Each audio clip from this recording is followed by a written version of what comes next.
Hi, my name is Deborah Hempel-Medina, and I teach the Engineering Communications class specifically for the Petroleum Engineering Department here at the University of Texas at Austin.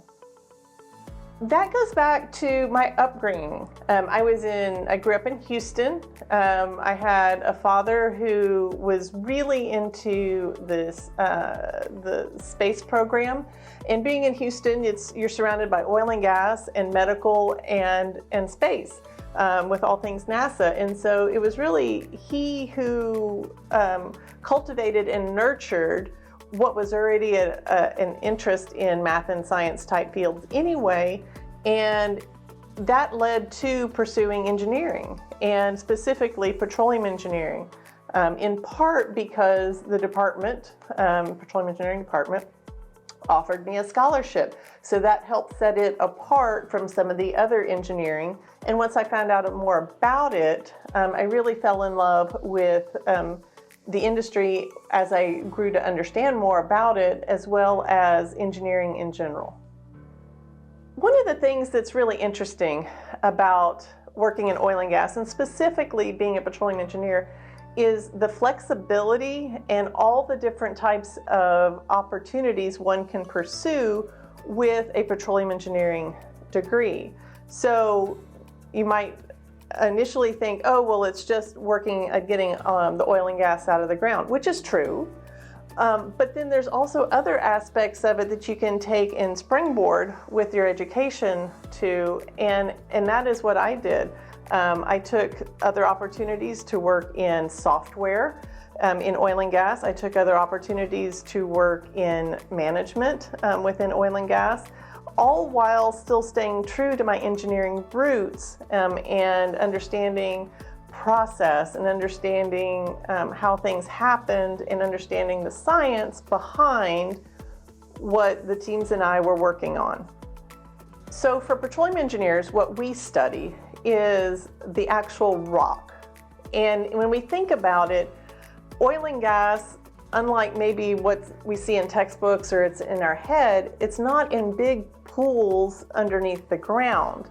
It's in those little bitty tiny pore spaces between sand grains. So if you think about your driveway, for instance, and how maybe if you spray your driveway with water, that water soaks in.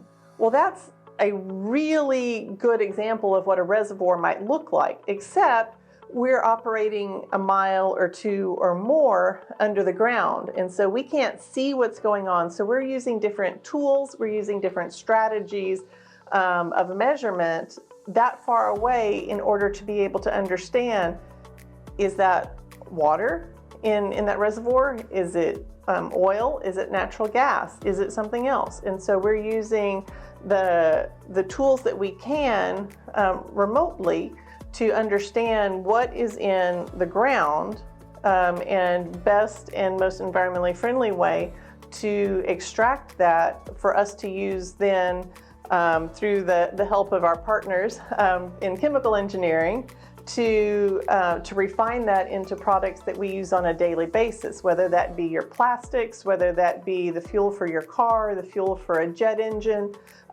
or in many cases, the electricity that we use. One of the things that really excites me is that while I am here at UT Austin and in my current role, I don't do research, one of the things that I see in the eyes of our students, and I love being a part of, is seeing how they are coming up with ideas for the energy transition.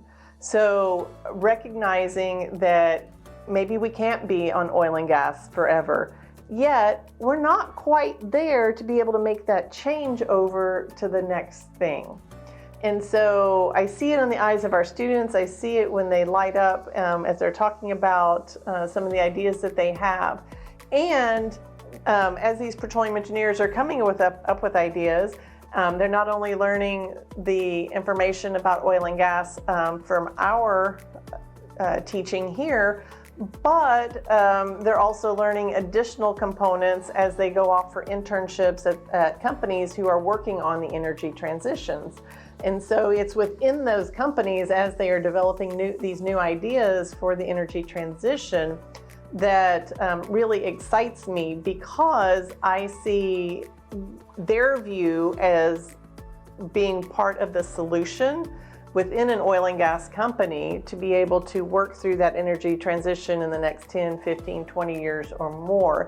And that will potentially be beyond my work in the oil and gas industry. And so I see that legacy moving beyond me, and that's the part that really energizes me. So simply being in school, I experienced failure. But I also experienced success. And I think I ended up learning more out of my failures than out of my successes. So for instance, when I first started school, I had my balance of study time and play time a little bit out of whack compared to what what I needed to do. Well, what that meant was that I didn't get the grades I needed to in order to continue to succeed in engineering. And through academic probation and similar, I had to transfer out of engineering, take classes, work on those, raise my grades in order to be able to transfer back into engineering, and ultimately then graduate with a petroleum engineering degree.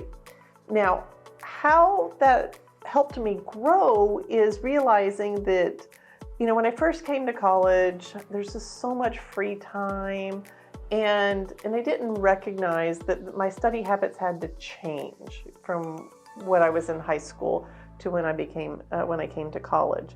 So it helped by not succeeding at some of these initial classes. It helped focus me a little bit more in order to be able to reach out for tutoring, reach out to additional studying help, and ultimately be able to gain the knowledge that some of these classes were discussing, so that I could then not only succeed in that class, but because one built upon another, that enabled me to succeed in some of these other classes. And while most of my semesters were not 4.0 type of semesters, I do recall one semester in particular, because I had spent extra effort really trying to study on each of these classes, and I earned a 4.0. And I was truly proud, because I knew I had done it on my own by changing how I approached a class and making sure that I was studying not only the material for that day, but looking ahead and also doing a refresher for what I had done in the past. And that combined helped me earn that 4.0.